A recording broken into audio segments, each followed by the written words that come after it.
महस्थविर जातक अध्याय 35। किशोरावस्था के उस संकटपूर्ण क्षण में लतू का वो त्याग और अस्थिर की वो मिन्नतें मेरे भीतर एक अजीब सी ताकत भर रही थी। जब मैंने लगभग ये तय कर लिया था कि मैं भाग ही जाऊंगा, तब मैं गोश्त दीदी से विदा लेने पहुंचा। गोश्त दीदी सब सुनकर गंभीर हो गई। उन्होंने मेरे सिर पर हाथ रखा और शांत स्वर में कहा, ऐसा मत करना भाई, भाग जाना कोई समाधान नहीं है। जिस दुख के डर से तू भाग रहा है, भाग जाने पर वही दुख तुझे ताउम्र खदेड़ता रहेगा। मैंने नादानी में कहा, लेकिन दीदी कोई रास्ता भी तो नहीं है। स्कूल से निकाल दिए जाने के बाद सुनेंगे तो पिताजी मुझे जिंदा नहीं छोड़ेंगे। गोश्त दीदी बस फीकी मुस्कान के साथ मुस्कुरा दी। उस मुस्कान के पीछे कैसा गहरा विषाद और साहस छिपा था, ये मैं आज समझ पाता हूं। जीवन की उस पहली बड़ी परीक्षा में मैं तब एक दिशाहीन मुसाफिर की तरह खड़ा था। गोश्त दीदी ने तब मेरे दोनों हाथ अपनी मुट्ठियों में लिए और कहा, देख भाई, ये दुनिया बहुत बेरहम जगह है। तू जिस अंधेरे के डर से भाग रहा है, बाहरी दुनिया उससे कहीं ज्यादा अंधेरी है।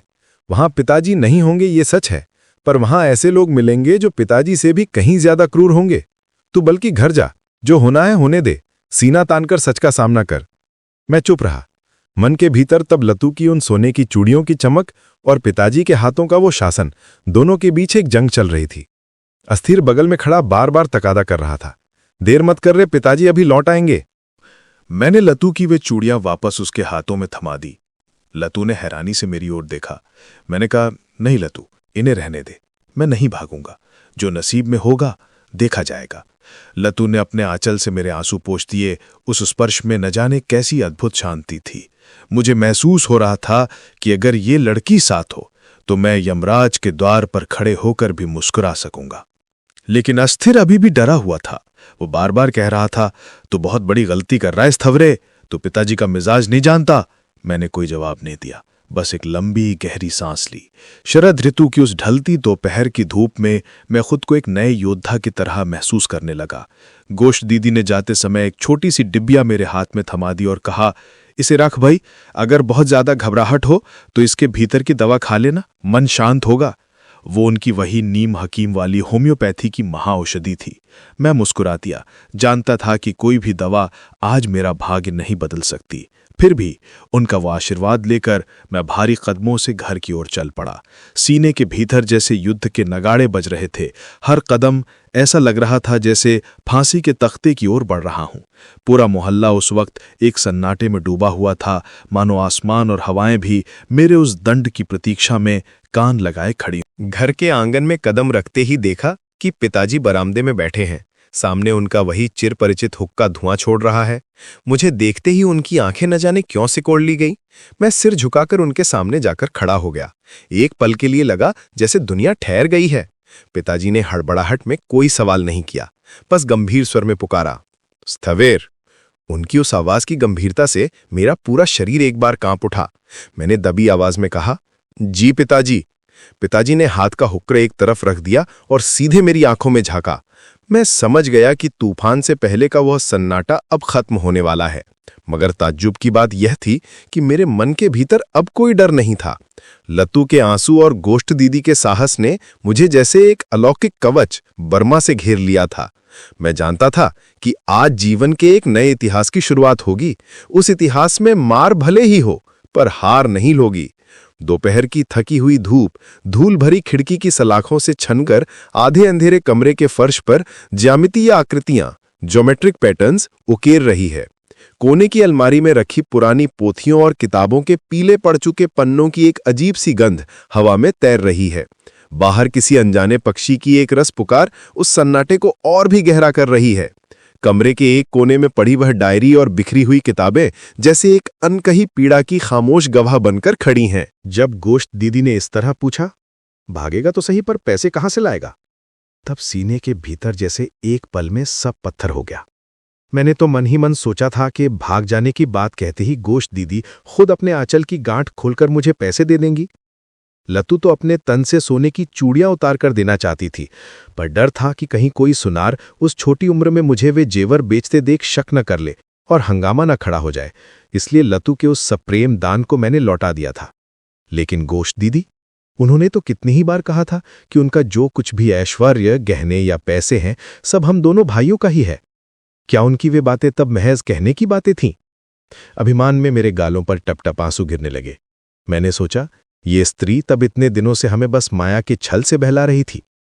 स्कूल से नाम कट जाने पर पिताजी मुझे जिंदा नहीं छोड़ेंगे, क्या ये बात गोश दीदी नहीं जानती थी? सब जानते बूझते हुए भी जब उन्होंने मेरी मदद नहीं की, तब लगा कि उनका स्नेह असल में कोहरे जैसा है। बाहर से घना दिखता है पर भीतर बिल्कुल शून्य।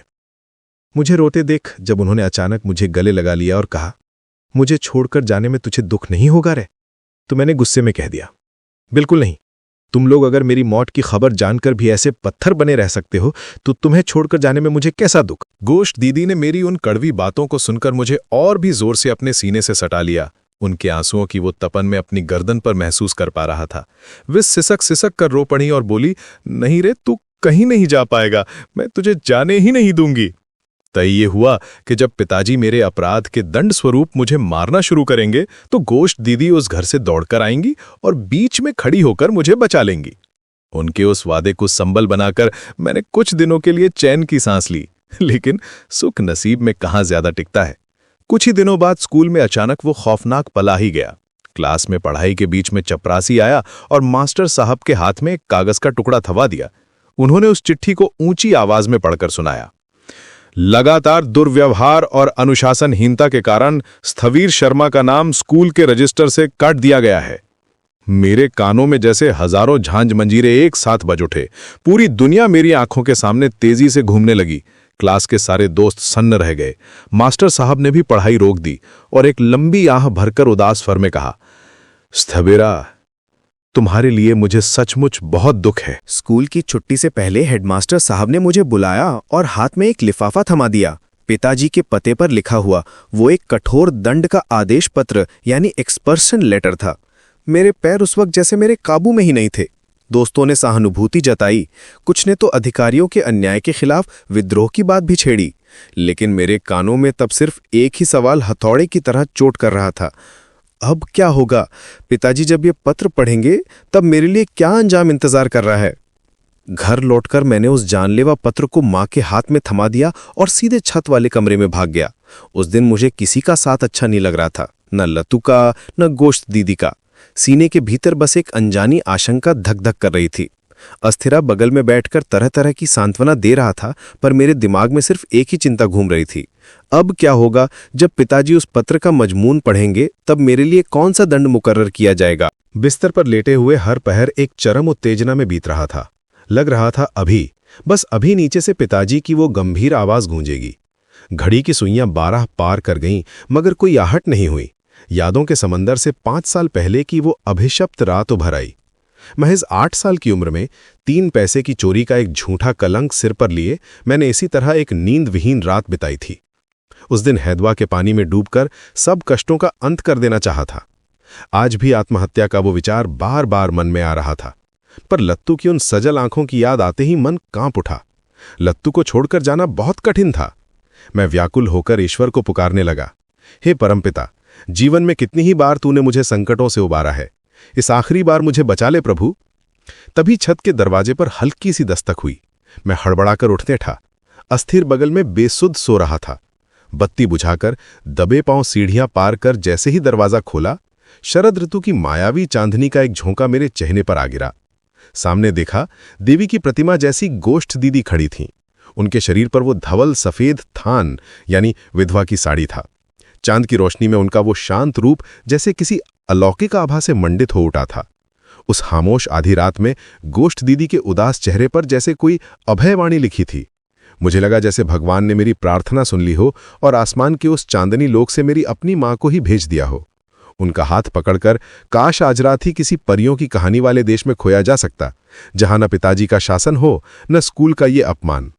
अगले दिन शायद सब कहते, आहा, लड़का तो बड़ा अच्छा था, न जाने कहाँ खो गया। गोश्त दीदी मंद मंद मुस्कुराई और बोली, क्या रे, मुंह बाय इस तरह क्या देख रहा है?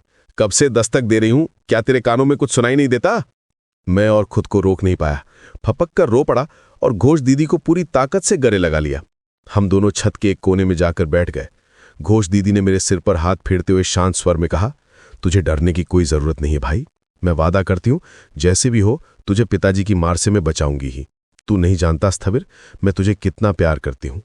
तू बड़ा होगा तब समझेगा तेरे लिए मैं अपनी जान तक दे सकती हूँ। प्रिय दोस्तों, अंत तक साथ रहने के लिए धन्यवाद।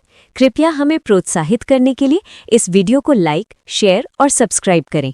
आपका सहयोग ही हमारी सबसे बड़ी प्रेरणा है। धन्यवाद।